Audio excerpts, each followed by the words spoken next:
இப்போ வந்துங்க தண்டு பொரியலுக்கு வந்துங்க நம்ம குக்கரில் ஒரு 5 விசில் விட்டுங்க அரிச்சு எடுத்துங்க.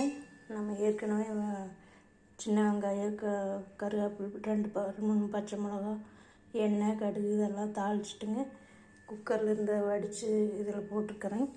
1 டம்ளர் தண்ணி நம்மளுக்கு மிச்சம் கிடச்சிருக்குதுங்க. இதை குடிக்கிறதுனா குடிக்கலாங்க. இல்லாட்டி கொஞ்சம் இதுலேயுமே இன்னொரு அரை டம்ளர் ஒரு 1/4 டம்ளர் தண்ணி ஊற்றி வணக்கலாம். வணக்கிட்டுங்க நம்ம இன்னும் ஸ்டவ் பற்ற வைக்கலைங்க. ஏற்கனவே நம்ம வெங்காயமெல்லாம் வணக்கி வச்சுருக்குறேங்க. இப்போ வந்து ஸ்டவ் பற்ற வச்சுக்கலாங்க.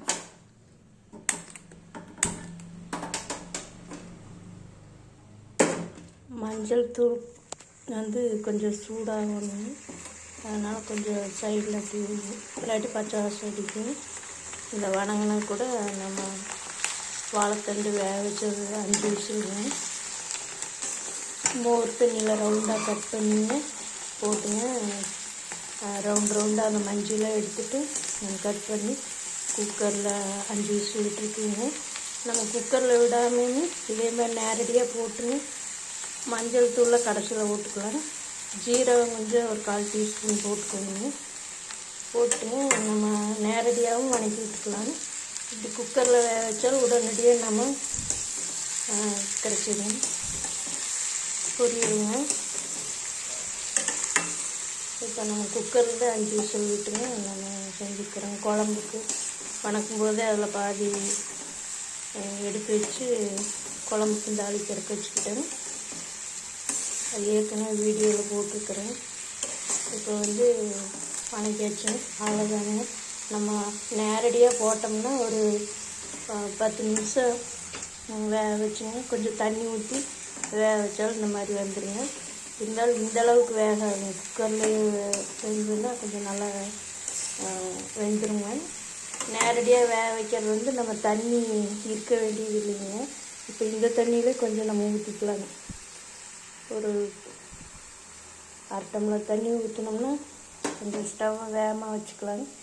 அந்த தண்ணி சுண்டோன்னா நம்ம கொஞ்சம் இப்படி அடிப்பக்கம் தண்ணி இருக்கிறது தெரியுங்க. சீக்கிரம் சுண்டிடுங்க. மேலே வந்து நம்மளுக்கு எல்லாம் வெந்தது தாங்க. தண்ணி கொஞ்சம் சத்தானோம்னா நம்ம ஊற்றிக்கிட்டே இருக்க வேண்டியதுங்க. எல்லாமே ஊற்றினாலும் நல்லது தாங்க. இந்த தேங்காய் பூ வந்து கடைசியில் போட்டு அரைக்கலாங்க. உப்பு இன்னும் போடலைங்க. உப்பு இனிமேல் போட போகிறேன். ஒரு சின்ன டீஸ்பூனில் ஒரு ஐஸ்கிரீம் ஸ்பூன் இந்த மாதிரி அளவாக போட்டுக்கலாங்க. பத்தலைனாலும் கூட மறுபடியும் போட்டுக்கலாங்க. இது வந்து உப்பு அதிகமாக இழுக்குங்க. அதனால் கொஞ்சம் பார்த்து தான் போடணும். இந்த டைம் வந்து நம்ம உப்பு போட்டுக்கலாம். வேக வைக்கிறப்போல உப்பு போடலைங்க. நம்ம தண்டு மூழ்கிற அளவுக்கு கூட நம்ம தண்ணி ஊற்றலைங்க. சும்மா 1 டம்ளர் தண்ணி ஊற்றிங்க. 1/2 டம்ளர் இல்லை 1/2 டம்ளர் தண்ணி ஊற்றிங்க. எதுவுமே போடாமட்டு நம்ம தண்டு வேக வச்சோங்க. இப்போ வந்து இவ்வளோ தண்ணி இருக்குங்க. நம்ம இது எல்லாத்தையுமே வேக வைக்க வேண்டியது இல்லைங்க. இந்த மஞ்சள் பொடி கலங்குற அளவுக்கு வணக்கி விட்டால் போதும்.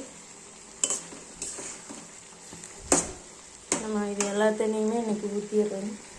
சின்ன டம்ளர் தண்ணி தான் மிச்சம் வந்துங்க. இப்போ எல்லாமே அதை ஊற்றியாச்சுங்க. தனியாக குடிக்கிறதுனால உப்பு சீரகம் இதெல்லாம் போட்டு குடிக்கிறதுனால குடிக்கலாங்க. அது மாதிரிலாம் குடித்தது இல்லைங்க. பச்சை தண்டு ஜூஸே குடிக்கலான்னு சொல்கிறாங்க.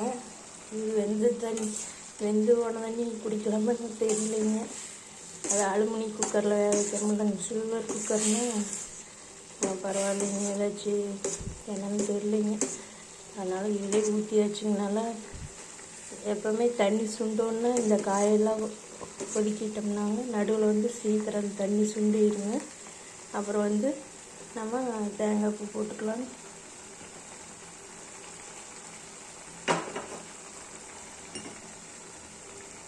இப்போ ஸ்டவ் நல்லா வேகமாகவே வச்சுருக்கிறேன். சீக்கிரம் தண்ணி சுண்டிடுங்க.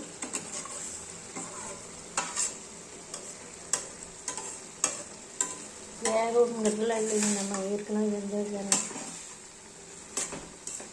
இந்த மஞ்சள் அப்படி இருந்து கொஞ்சம்